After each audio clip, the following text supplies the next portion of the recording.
ইংরাজির budget প্রস্তাব তো আজকে পেশ হলো। বাজেট বই এখনো সংগ্রহ করিনি, অর্থাৎ লাইন বাই লাইন পড়ার সুযোগ এখনো হয়নি, ফ্যাক্টস ফিগার দেখিনি। শুধুমাত্র তার উপস্থাপন শুনেছি, যতটুকু এই শোনা থেকে যা মন্তব্য করা যায়। আমি বলবো যে এই বর্তমান যে অর্থমন্ত্রী, তার এটা তৃতীয় বাজেট। প্রণজিৎ সিংহ রায় মহোদয়, তিনি এই গতানুগতিকতার বাইরে এক চুলো বেরোতে পারেননি।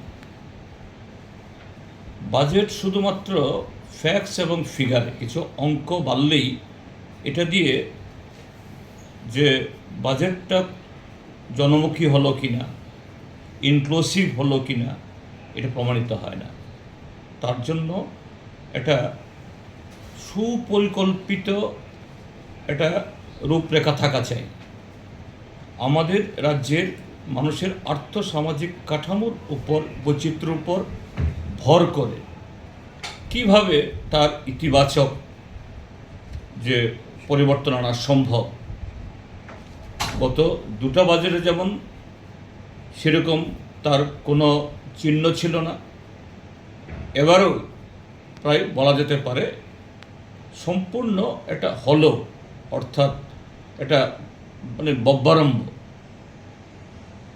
যেমন উদাহরণস্বরূপ বলছি, আমি শিক্ষা বলছে, এবং আজকে অনেকগুলো বিলও পেশ হবে, প্রাইভেট ইউনিভার্সিটি সরকারি ইউনিভার্সিটিকে একটু তার কলেবর বাড়ানো।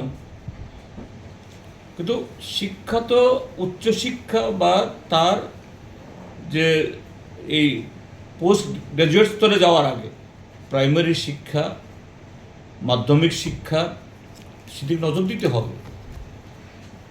সে সম্পর্কে একটা কথাও নেই।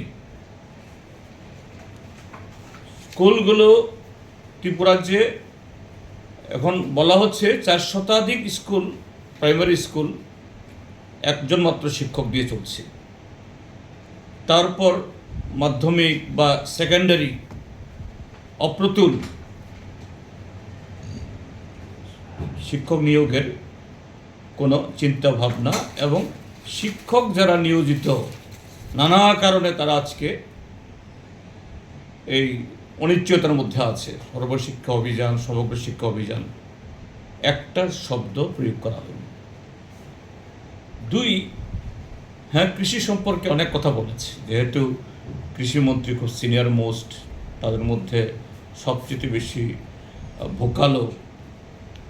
তিনি অনেক সেখানে কি বলে এই নানা ধরনের পাতা পল্লব যুক্ত করিয়েছেন। কিন্তু বেসিক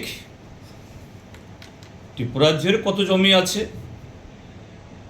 সেই জমিতে বেশি ফলন আনতে গেলে পরে, এবং ত্রিপুরাজ্যের বেশিরভাগই হলো গরিব কৃষক, মাঝারি কৃষক, তাদেরকে সেরকম সুবিধা দিতে গেলে পরে সেচ এবং আরও নানা ধরনের কৃষি সরঞ্জাম কীভাবে সরবরাহ হবে এবং তাদের থেকে উৎপাদিত পণ্য কীভাবে বাজারজাত হবে, এগুলো নিয়ে কিছু এখানে সেখানে কিছু বাজার তৈরি করবেন।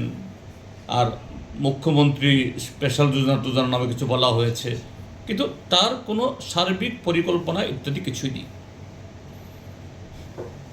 কর্মসংস্থান, হ্যাঁ, আমরা বলি যে সমস্ত বেকার যুবকদের সরকারি কাজ দেওয়া সম্ভব না। সরকারি বেসরকারি উভয় ক্ষেত্রেতেই ম্যাক্সিমাম পসিবল তার সুযোগ তৈরি করা দরকার। সেখানে যে ভ্যাকান্সিসগুলো আছে,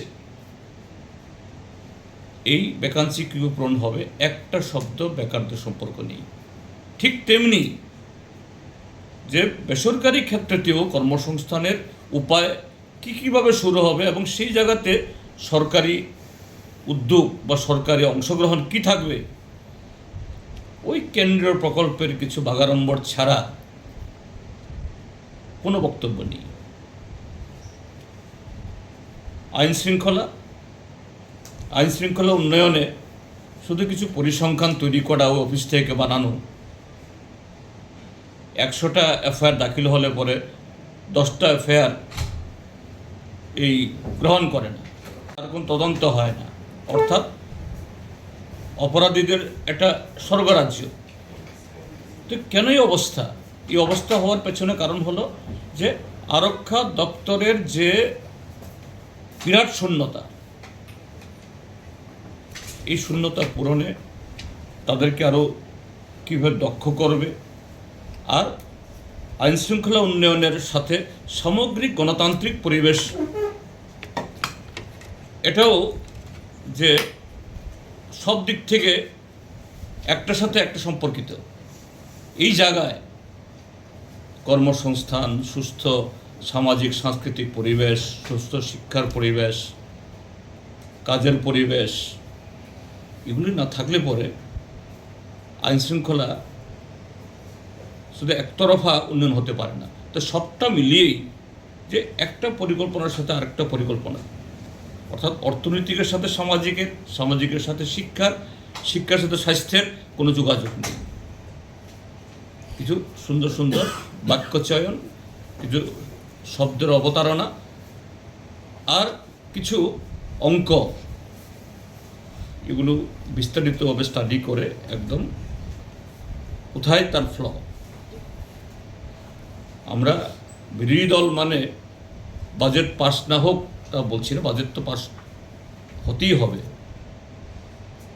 পাস হবেও, কিন্তু যে এই সীমাবদ্ধতার